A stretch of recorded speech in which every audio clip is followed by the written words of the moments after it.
Hello everyone, welcome back. In this episode we are implementing our intersection test for our bounding boxes. The last episode we calculated and displayed our bounding boxes like you see here, and now we're going to do our intersection test to do some performance optimizations. Alright, then let's jump back to the code and go to the bounding box.js file. And we already created a intersect method, but we need to add some things here. First, I'm gonna add a other bounding box parameter. So other bounding box, and I'm gonna say in the constructor listed is colliding, set it to false. I'm gonna add this here because I want to draw the bounding box, or I'm gonna set the color of the bounding box to red if there's a collision. So we can see for debug purposes there's actually a collision happening. Alright, then in our intersect method I'm gonna get the values like like I showed you in the slides.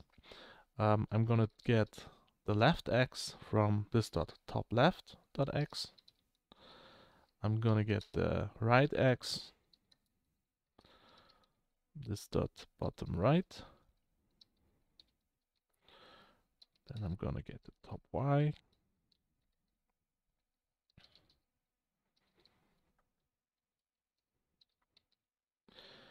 And I'm gonna get the bottom y.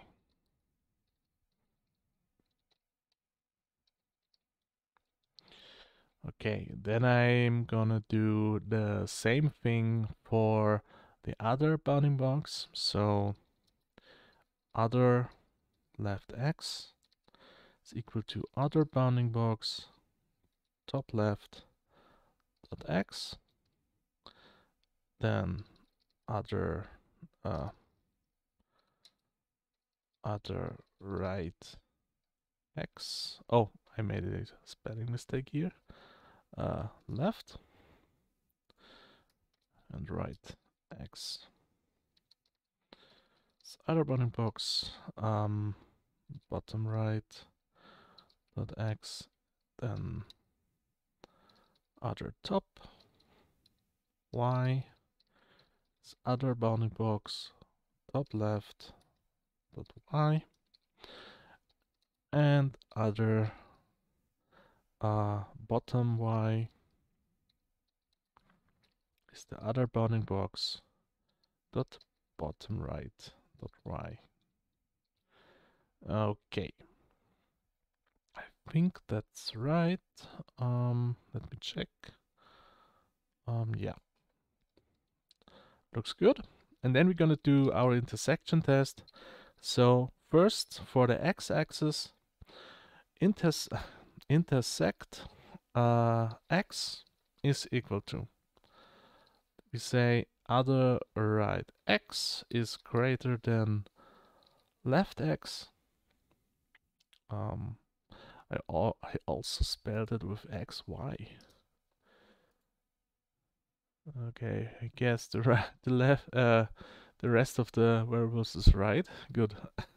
Then other right x is greater than left x, and other left x is smaller than right x. This is our intersect for the x-axis, and then we're going to do the same thing for our y-axis. So intersect y is equal to other top y smaller than bottom y, and other bottom y is greater than top y. Alright, and then we just return intersect x and intersect y. If both variables are true, then we have a intersection between our bounding boxes. Cool. And now what I'm going to do also is I want to set the color to black, to red when there's a intersection. So right here, I'm gonna say if this dot is colliding, then I'm gonna say the stroke style is equal to red. And if it's not, well, I guess we can say, or we can say that color will be gray. Yeah, I'm gonna use gray here. There we go. And that's it. Okay, let's just jump to the browser and see if the color is working. So the bounding box should have a gray color now. There we go. Awesome. And now we can do the intersection test in our simulation class.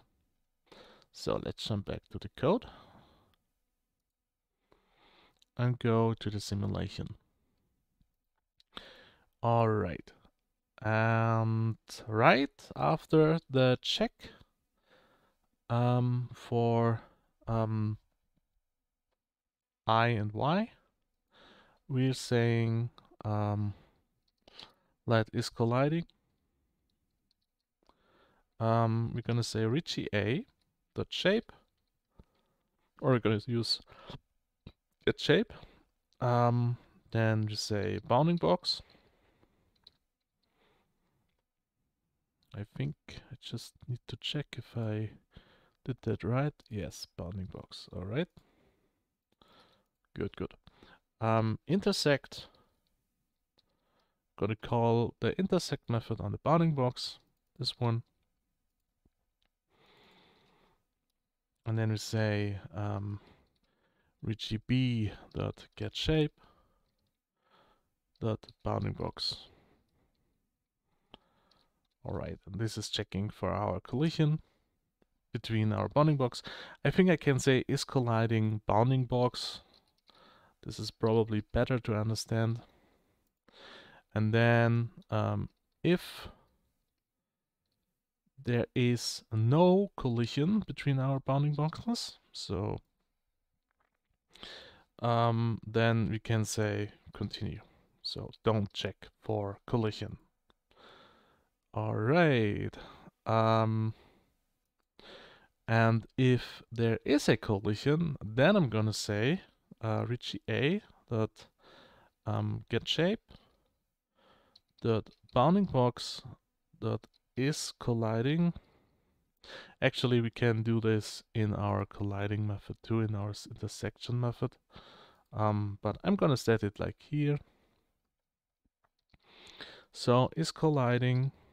I'm gonna say is colliding bounding box. I'm gonna copy this value, add this line, and do it for B2. I think that's good.